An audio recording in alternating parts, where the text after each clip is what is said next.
A solidariedade dentro das comunidades, ela existe porque não tem outro meio das pessoas sobreviverem, né? Durante muito tempo aqui, nós tínhamos que dizer que morava no Morumbi. As pessoas perguntavam, onde você mora? A gente falava assim, Morumbi. Eu digo, olhava pra cara, via que não era a cara do Morumbi, mas tinha que dizer, porque senão não tinha vaga na escola, senão não tinha emprego, não tinha oportunidades. Eu não quero viver um país em que existe a alfavela e a alfaville. Nos anos 50, Carolina Maria de Jesus escreveu em cadernos no seu barracão da favela do Canindé, em São Paulo. Ela descrevia a rotina do lugar e a vida que levava como catadora de papel e mãe sozinha de 3 filhos. Mais tarde, em 1960, um repórter conheceu Carolina e transformou seus diários em livro, chamado Quarto de Despejo. O livro leva esse nome porque, nas palavras de Carolina, em 1948, quando começaram a demolir as casas térreas para construir os edifícios, nós, os pobres, que residíamos nas habitações coletivas, fomos despejados e ficamos residindo debaixo das pontes. É por isso que eu denomino que a favela é o quarto de despejo de uma cidade. Já faz 60 anos da publicação deste livro, e ainda assim podemos ver que pouca coisa mudou. A favela continua sendo o último lugar lembrado pelo governo de receber apoio, estrutura, saneamento básico e condições mínimas para uma vida com dignidade. Como então a favela sobrevive, já que é extremamente esquecida pelo Estado? Pela solidariedade que vem tanto dos próprios moradores quanto de pessoas de fora, das casas de alvenaria, como diria Carolina. Na minha comunidade, especificamente, a gente só teve ajuda de nós mesmos. Foram costureiras doando máscara em troca de alimento, e aí ela pegava esse alimento e dava para as famílias em situação de vulnerabilidade. Foram pessoas como eu e uns amigos que arrecadamos alimentos, e para pegar esse alimento foi um rapaz que faz frete, que emprestou o carro para a gente ir no mercado pegar o alimento. Então eu senti que foi muito nós por nós, não teve nada do Estado, e isso me preocupa muito, né? Falar que se passa fome no Brasil é uma grande mentira. Passa-se mal. Não come bem. Aí eu concordo. Agora, passar fome não. Você não vê gente mesmo pobre pelas ruas com um físico esquelético como a gente vê em alguns outros países aí pelo mundo. Com a pandemia do coronavírus, a desigualdade social ficou ainda mais à mostra e dificultou bastante a vida nas comunidades. Trazido para o Brasil pelas classes mais altas, rapidamente o vírus chegou para os menos privilegiados e se espalhou pelas favelas, que não receberam a ajuda dos governos para se protegerem. O abandono do Estado para a população que mais precisa, ela já vem desde a época da escravidão. As pessoas não sonharam em morar nas favelas. As pessoas não sonham em morar em cima do córrego, nem em morar em cima da ribanceira. Então foi a ausência de política pública que ao longo dos anos foi cada vez mais ficando ausente, e aí houve esse crescimento desordenado onde falta um pouco de tudo. Para muitas pessoas, alguns sonhos são proibidos para quem mora na favela. O que nós temos buscado aqui em Paraisópolis é criar iniciativas que inspirar outras favelas a também se organizarem. Mas o fato é que não dá para contar com o governo, porque o governo utiliza-se das demandas das favelas, dos problemas das favelas, para manter-se no poder. Então nós temos cada vez mais políticos corruptos, pessoas que não representam o país, mas que há muitos anos, assim como os coronéis, né, se mantêm no poder, comprando voto, prometendo coisas e não voltando na comunidade. Então essa política que é feita no Brasil, ele continua acontecendo há muitos anos e ela beneficia quem está no poder há muitos anos. No dia 21 de maio, o prefeito de São Paulo, Bruno Covas, disse ao UOL que a doença tem se mostrado 10 vezes mais letal na periferia de São Paulo. Os 20 bairros onde mais pessoas morreram por Covid-19 estão nas regiões periféricas da capital. E claro, estamos usando aqui o exemplo de São Paulo, mas nas outras cidades o mesmo se repete. No Rio de Janeiro, a ONG Meu Rio se organizou para criar uma vaquinha de financiamento coletivo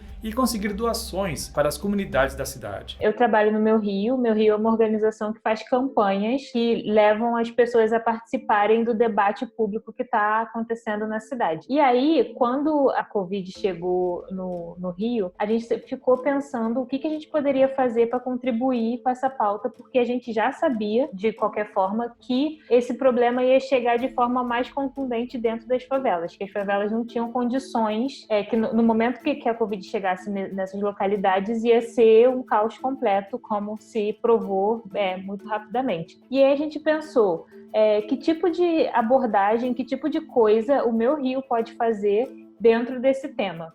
E aí a gente estava, a priori, pensando em fazer alguma coisa relacionada ao abastecimento de água, porque a gente estava vendo que vários desses coletivos diziam que não tinha abastecimento de água. Várias casas não tinham água. E aí, como as pessoas iam limpar as mãos, se o princípio básico para você não se contaminar é você higienizar as mãos constantemente, como que você ia fazer isso sem água? Mas, muito rapidamente, em 2 dias, a gente viu que teve uma virada que as pessoas começaram a pedir recursos. Insumos, cesta básica, kit de higiene e limpeza, e coisas relacionadas a recursos mesmo, materiais. E vários coletivos da cidade estavam fazendo suas vaquinhas, cada um fazendo uma vaquinha separada. No Complexo do Alemão estavam fazendo uma vaquinha, em Acari estavam fazendo outra vaquinha. Então a gente resolveu fazer uma campanha chamada Covid-19 nas favelas, uma campanha de arrecadação, um financiamento coletivo unificado para conseguir juntar dinheiro de maneira mais rápida e mais efetiva, porque a gente tem uma expertise de comunicação também,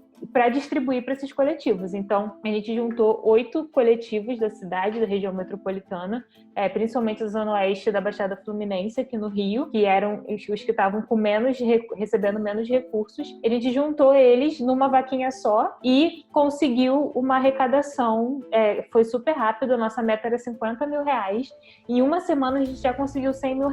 Doações e ajuda às favelas sempre existiram, muito porque são lugares esquecidos pelo governo. Mas neste momento de pandemia, estamos conseguindo ver mais claramente o abismo gigante que existe entre eles e as classes mais privilegiadas. É um problema bastante grave porque o governo não se organizou direito para fazer uma abordagem específica nas favelas. As favelas, a gente sabe que tem características especiais que deveriam ser olhadas com cuidado pelo governo. Essa responsabilidade ficou na mão dos próprios moradores e eles que estão correndo atrás de tudo para tentar minimizar o impacto da Covid dentro desses territórios. A solidariedade dentro das comunidades, ela existe porque não tem outro meio das pessoas sobreviverem, né? A gente sabe que, historicamente, as favelas e periferias são os lugares mais negligenciados. Esse movimento de solidariedade já existia, não é uma novidade que veio a partir da Covid-19. É o normal, assim, é o que existe ali para aquelas pessoas sobreviverem. Elas precisam contar umas com as outras, nem é algo assim super organizado, estruturado, com metodologia. Se eu não tenho, meu vizinho tem, então ele me ajuda, então todo mundo vai se ajudando ali.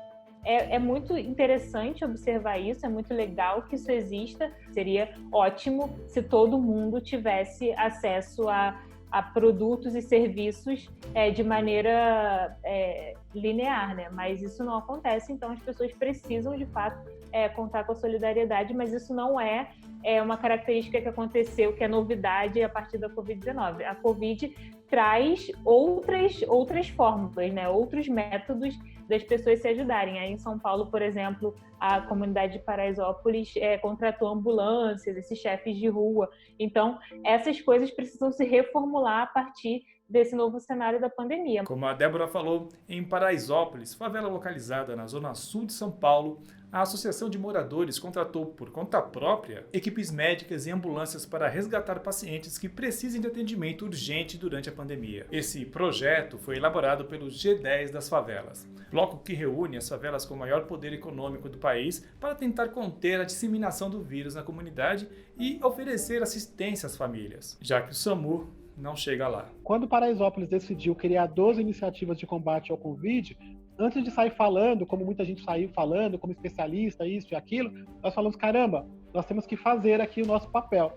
Então, o primeiro papel foi organizar a comunidade. Nós sabíamos que o Gilson, como prefeito do Paraisópolis, não daria conta de fazer um processo com tanta gente. Paraisópolis são 100 mil habitantes, se fosse uma cidade, estaria entre as 300 maiores do país. Então, não dou conta de falar com todo mundo de uma forma rápida, sem gerar aglomeração, como requer o momento. Então, nós organizamos o movimento dos presidentes de rua. A cada 50 casas, temos um morador voluntário que cuida das famílias. Então, isso facilitou. Nós também identificamos um problema. Não temos ambulâncias do SAMU aqui, que vem em Paraisópolis. Então, tem que contratar uma ambulância. nós formamos socorristas, nós distribuímos marmitas. Tudo que nós pensamos, todos os problemas que nós identificamos, nós fomos buscando uma solução. E aí nós concluímos as 12 iniciativas e a partir de agora tem muitos estados replicando, são mais de 14 estados replicando o modelo do presente de rua. Ou seja, primeiro nós fizemos essa experiência, provamos que é possível dar certo, como morador, agente da sua própria transformação. Então esse foi o nosso maior exemplo e esse é o nosso maior legado. Tudo que foi construído até agora, ele vai ficar. Os brigadistas ficam aqui, as ambulâncias vão ficar, os presentes de rua. A gente vai sair de um processo muito mais organizado e mobilizado. E a sociedade civil como um todo, as pessoas físicas, empresas, diversas pessoas, elas contribuíram muito nisso. Então a gente ganhou um conjunto de milhares de aliados, de milhares de pessoas lutando com a gente com relação ao combate ao Covid e aos problemas das favelas que antes a gente não tinha. Então, unir mais pessoas, trazer mais gente, não separar, apontar os problemas, mas apontar também soluções. Eu acho que esse tem sido o nosso caminho aqui. A solidariedade é uma peça fundamental na vida dos moradores das favelas. E, com o abandono do Estado, são os próprios moradores que têm que se ajudar para trilhar melhor seus caminhos. Eu acredito muito que a gente se fortaleça por conta das nossas dificuldades. Porque a gente entende o que o outro está passando de fato e vive, né? Porque hoje eu estou um pouquinho melhor, mas amanhã eu posso estar tendo uma dificuldade, então toma aqui, vamos dividir e tá tudo certo. E isso, assim, é uma das coisas mais ricas e mais fortes que eu vou levar para minha vida, esse senso de comunidade mesmo que a gente tem quando a gente mora em um bairro mais pobre, uma periferia, uma favela. Voltando a Carolina Maria de Jesus, a pandemia trouxe à tona o que a escritora já falava lá nos anos 50. Ela escreveu: "Eu classifico São Paulo assim. O palácio é a sala de visita, a prefeitura é a sala de jantar e a cidade é o jardim. A favela é o quintal onde jogam os lixos." Décadas depois, estamos aqui, em 2020, debatendo sobre a falta de políticas públicas criadas especialmente para as favelas, sobre a falta de estrutura, saneamento básico e até mesmo a falta de água. Para a cidade ou jardim, é a primeira pandemia que vivemos. Para quem mora nas comunidades, o coronavírus é só mais uma pandemia que o periférico tem que enfrentar. Nós, enquanto agentes da nossa própria transformação, era possível fazer alguma coisa e nós descobrimos através do empreendedorismo, da união das pessoas, que é possível nos transformar e é isso que nós estamos fazendo. Mas o sonho é a construção de uma nova Paraisópolis, a favela que se transforma num bairro. A gente não quer ter que dizer que mora no Morumbi. Nós queremos todos viver num Brasil igual, com a distribuição de renda para todos, que o governo chegue em todos os lugares e que transforme as favelas. Nós temos que criar um projeto para erradicar as favelas no Brasil. Não é justo que numa situação como essa, as pessoas tenham que viver de forma aglomerada, sem poder fazer o isolamento social, sem poder ter os mesmos acessos às pessoas que estão mais organizadas ou que têm mais renda. Eu acho que o governo precisa criar alternativas para isso tudo. Mas o que nós estamos vendo no momento é o mesmo de sempre. É um governo que ignora o fato de existir milhões de brasileiros vivendo numa situação difícil, ignora o fato de que esses brasileiros não conseguem seguir as recomendações da Organização Mundial de Saúde e de que esses brasileiros são os brasileiros que vão morrer, porque as estatísticas estão muito claras com relação aos números de mortes, e eu tenho a impressão que esse número vai ser ainda maior, porque o Brasil está caminhando para ser o primeiro lugar no índice de contaminados e, por consequência, o número de mortes. Mas nada tem sido feito efetivamente para resolver o problema. Passaram 70 e tantos dias e a gente ainda tem problemas com respiradores, ainda faltam leitos nos hospitais. Se tiver o colapso da saúde, é a população da periferia, é a população negra que vai morrer, e a realidade hoje, quem está perdendo suas vidas é essa população, que de alguma forma está tendo que trabalhar para manter os serviços essenciais, porque a quarentena, o home office, é um grande fake news para a população da comunidade. Ela continua saindo a trabalhar, lotando os ônibus e metrôs dessa cidade, se contaminando, voltando para casa, contaminando sua família e a comunidade.